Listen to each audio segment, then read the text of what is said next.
Good afternoon, Fab Fam. Well, after a week of failed YouTubing and losing all my content or it not being usable, I decided we're going to go ahead and start our how to play Flesh and Blood videos.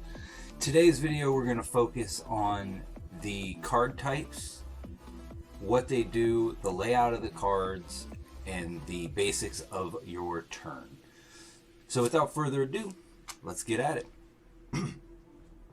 Alright, so we're going to start right here with our first card type, which is going to be the generic action, which you can see right down here.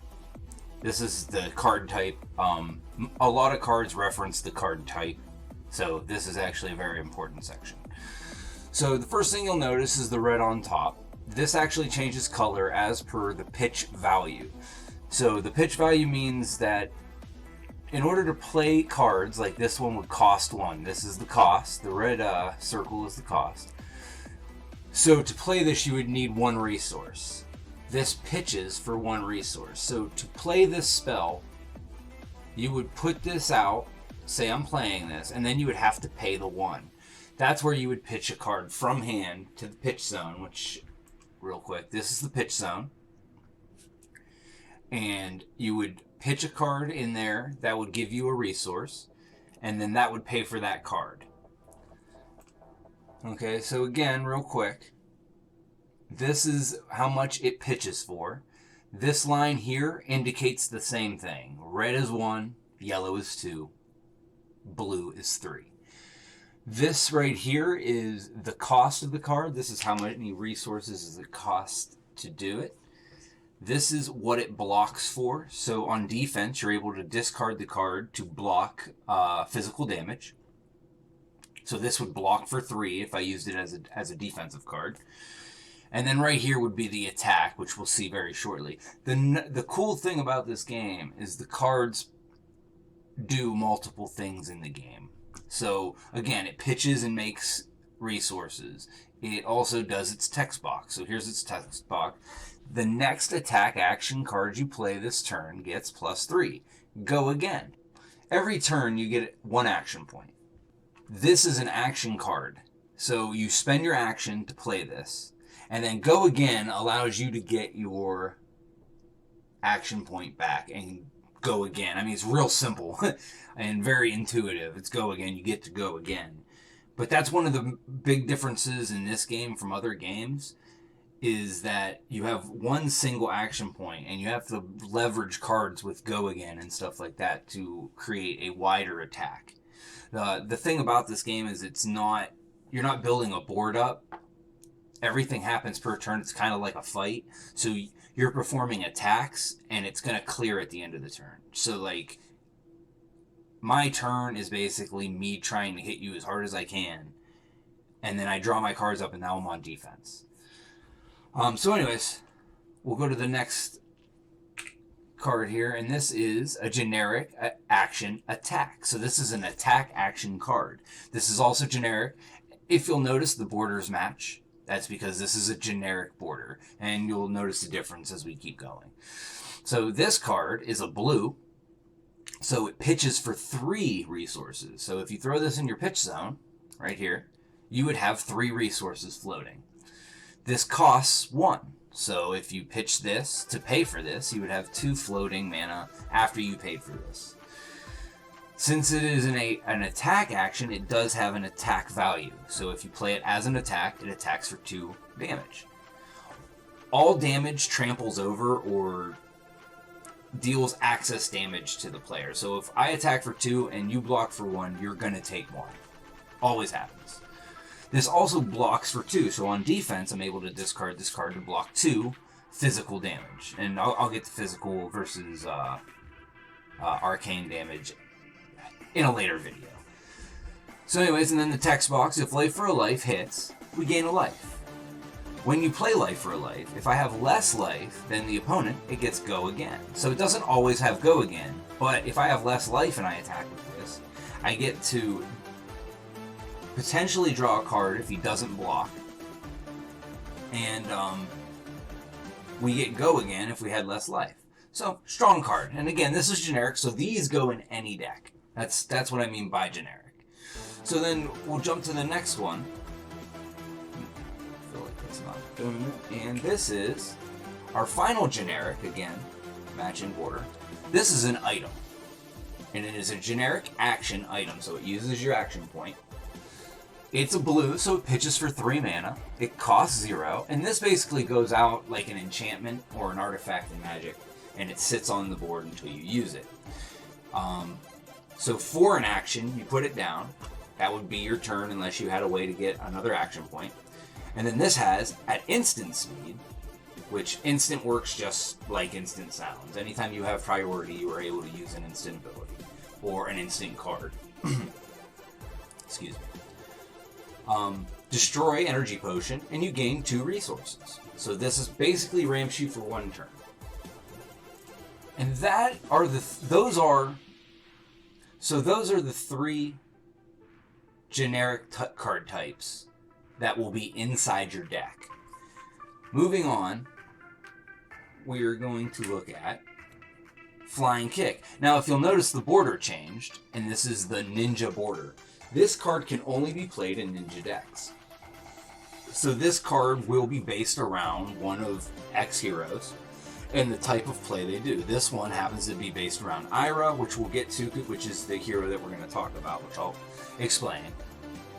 But this one, again, all cards do a lot of things. So it pitches for 1, which is indicated by this red line here, or this circle with 1 resource. Pitches and makes 1 resource. It costs 2 to play. If Flying Kick is played as the 3rd chain link, 3rd attack during the turn.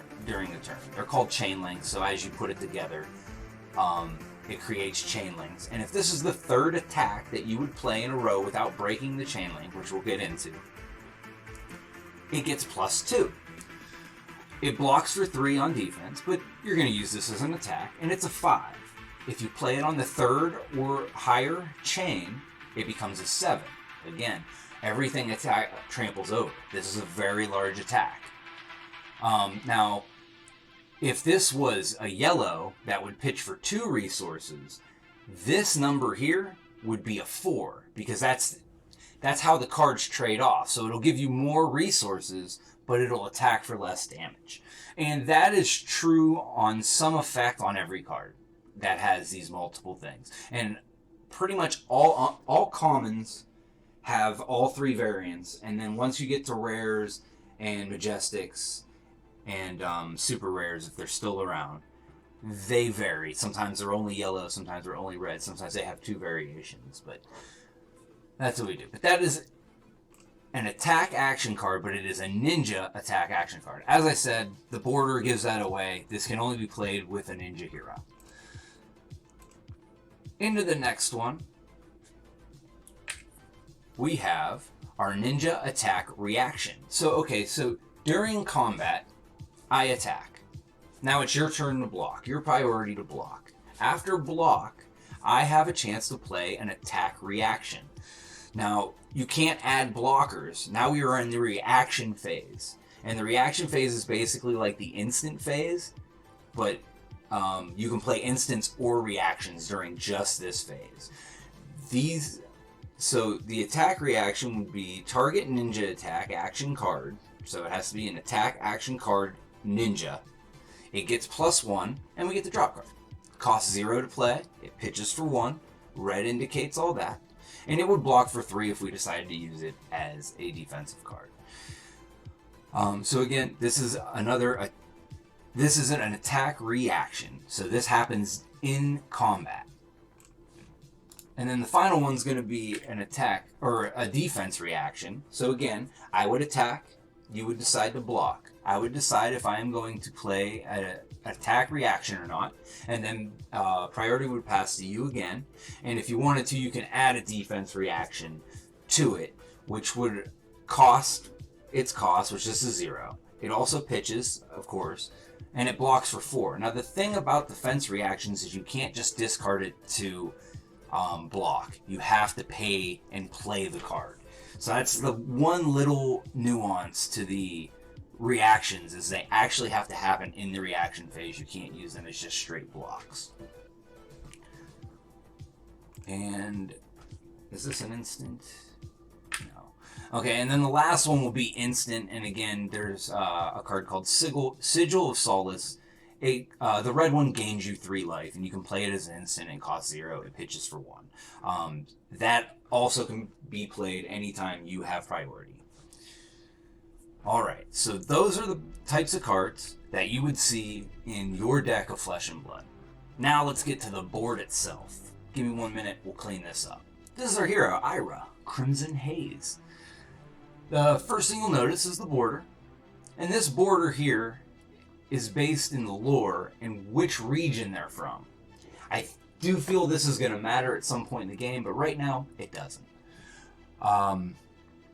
She has a static ability in her text box. It says your second attack each turn gains +1. So back to Flying Kick, that got +2 if it was the third attack in it. This makes our second attack. So basically, we would be able to do 1 attack with Go Again. Second attack gets pumped by 1. And then if the third attack is Flying Kick, red, we'd be hitting for 7. And so it increasingly gets pumped if you have the correct order of cards. Now you only... Okay, let me not get ahead of myself. Now, down here is the green symbol, and that's the life.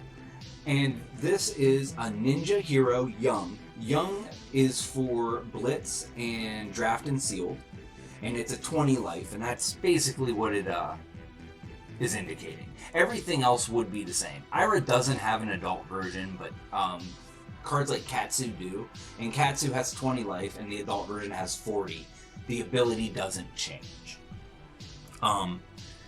So again, you can tell all this here. Now, this is important to look at because some heroes have different starting healths, such as Wizard would start at 15, and Benji, another ninja, would start at 17. So there are little debuffs as of right now. I don't think anyone starts higher to some classes that might be a little too strong, or some heroes that they felt were a little too strong. And these tweaks go as little as 1 point of life. I think KO has 19 life instead of 20.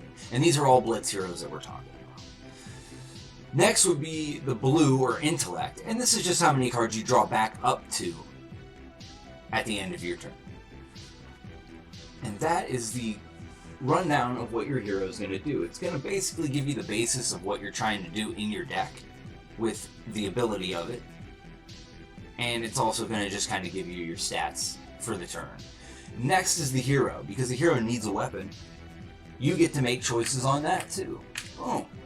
So the first one they had was Edge of Autumn, The first one they had was Edge of Autumn. Once per turn action, you can pay a resource, attack, go again. This is a ninja weapon, so it can only be used by ninjas. It attacks for 1. It's a sword that takes 2 hands, so she can only carry this weapon. Let's take a look at Zephyr Needle. Zephyr Needle has once per turn action, pay a resource, attack, go again. If Zephyr Needle was defended by a card with block that's greater than its attack, you destroy it. So this one can get destroyed and taken off the field, but it only takes 1 hand. So now you can carry 2 needles, which give you 2 attacks with go again. So for 2 resources, you'd be able to attack for 2 with the needle and attack for 2 with a needle. The only problem is a lot of things block for 3. So this has a chance of blowing up. If you attack second with your needle, it gets a +1 from Ira, which would make it a 3. So they would have to block with something with a 4 to break your needle, which is actually very hard to do without it being a defense reaction. So it makes the needle a little safer. So therefore, this needle is actually a really good secondary attack for Ira. Our final weapon is the Homozygote. Once per turn action, pay a resource, attack. It's also one-handed, so you get to dual wield this. And it says, if a card in your pitch zone has the cost of 0, this gets go again. So now you get to carry 2 swords that don't have a chance to break. For 2 resources on a card that has a 0 cost, you get to attack with a Kodachi, attack with a Kodachi. And now you have go again, and your third attack is opened up. And again, with Ira, the second Kodachi would be 2, so it would be attack for 1, attack for 2, and then your third attack if it was flying kick, we get +2 there. Just to kind of go over the synergies and the importance of sequencing. But so, there's our ninja suite of weapons, and you get to make these decisions before you go. So we're going to say that's how it's going to roll. We're going to go ahead and just take this out of the game. So, okay, so now we've made our decision that we have our hero and the weapons we're going to run for the turn. Okay, next would be our equipment. You have 4 pieces of equipment that you get to wear, and these are basically on-board blocks, attack tricks, defense tricks, or blocks and defense tricks are the same thing. It's an on-board block, or some of them do basically attack reactions or things like that. So starting here, we're going to go ahead with the ninja suite, but they have generic suites and things like that of things, and you get to make these decisions too before the game starts of what you want to run. Starting with the headpiece, so the top one is your head. We have Mask of Momentum. This is a ninja equipment, so this is specialized to ninjas, and only ninjas can run it. Once per turn effect, when an attack action card, so it has to be an attack action card, hits, and it's the 3rd or higher chain link, so if it's the 3rd attack and it's an attack action card, you get to draw a card. It's very strong in this game. It has Blade Break. If you defend with this, you destroy it at the end of combat. And it blocks for 2. So on board, you have a block 2 and also a static effect that can draw you cards and keep your go again chains going. Next would be our chest piece, which would be this middle piece. And we have Fendel's Spring Tunic. This is a generic equipment, so everyone can run it. It blocks for 1, and its text is to start at the start of your turn. You put a counter on it. If it has 3 or more counters, if it has less than 3 counters, you put a counter on it. At instant speed, you may remove 3 energy counters from it, and you gain a resource. And it also has Blade Break, which means if you block with it, it's destroyed at the end of combat. This is a very good card for a lot of classes, especially ninjas, because all the cards cost 0 and 1. So it's a free card. So if you draw a card, this might be the mana or resource you would have to do it. Next, we will go with our gloves or gauntlets. We have Breaking Scales. Breaking Scales blocks for 1 as Battle Worn. This is a little different than Blade Break. This says it can block once. It gets a -1 counter after that, which means you still get to use its text box, but it can't block more than once. And its text box says attack reaction. So remember, in combat, attack reactions are after the blocking phase. You get to destroy this, and target attack action card with combo gets +1. So it gives you a way to push one of your ninja attack action cards over enough to hit, to hopefully draw with your mask, and continue your turn. And finally, we have our feet, our boots. And we got Breeze Ryder boots. And this blocks for 1. It has Battle Worn. Again, this is, if it blocks, it gets a -1 counter and it can't block again, but you still get to use the ability on it. This says when a ninja attack action card you control hits, you may destroy Breeze Ryder boots. If you do, attack action cards with combo gain go again this turn. So once you hit with 1 ninja attack action card and blow this up, the rest of the cards in your hand have go again, as long as they have combo on it. A lot of your cards are going to have combo. There is an argument for another thing, but again, this is the ninja equipment, so I didn't want to get too complicated on what you should be running or not. I just wanted to use ninja, and then we have the generic again that can go with anybody. And that is the layout and how the cards work and the type of cards. In the next video, we're going to go over the turns, as this got pretty long, and how the turns lay out and the actions of the game. I hope you guys really enjoyed. Please let me know what you guys think. Like, share, subscribe, comment. Let us know if we can make anything more clear for you guys. And we will see you guys next time. Have a good one.